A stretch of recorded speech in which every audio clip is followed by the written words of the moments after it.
Misaotra ny Miaina nafana ny sehatra fa zao kosa teto amin'ny sehatra teto dia nafana. Tao aminareo tao dia nafana fa niorakoraka fa tsisy nandia atsangatsika ireo Miaina. Miangavantsika rehetrarehetra hitsangana dia anaraka ny fihetsiky Miaina. Ampianarin'ny Miaina amin'ny twist tsika androany mitendry mety ve? Ndao ary.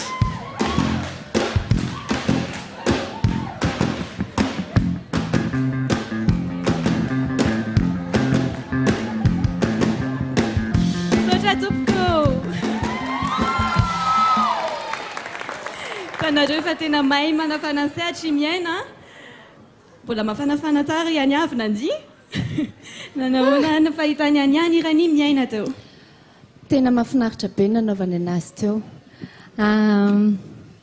Nanentana izy nandia izy mitazominy tsara le feo na dia indraindray tsy heno satria mbola iny milenarana kely rehefa mandia dia le micro tsy dia tena mihetsika be loatra.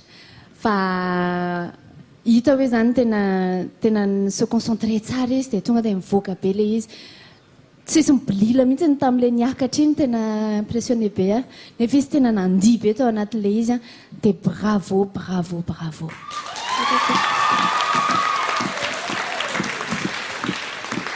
Tena rehefa mijery ny zavatra ataonao zany dia tsy maintsy hoe izay foana on ne s'ennuie pas. Tena variana foana rehefa mijery anao miseho an-tsehatra.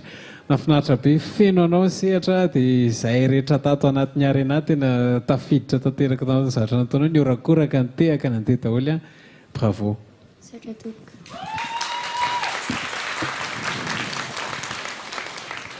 Wow.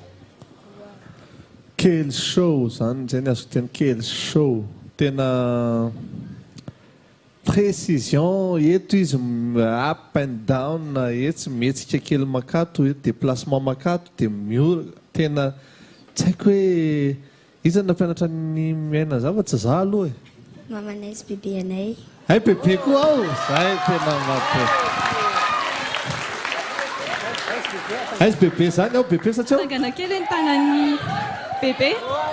Zay bravo bebe tiaka mafa bebe. Wow. Bebe mihitsy le manao twist sa tamin'ny andron'ny bebe reny zao tena azoko an-tsaina mihitsy nataon'ny bebe tamin'izany marina mafy.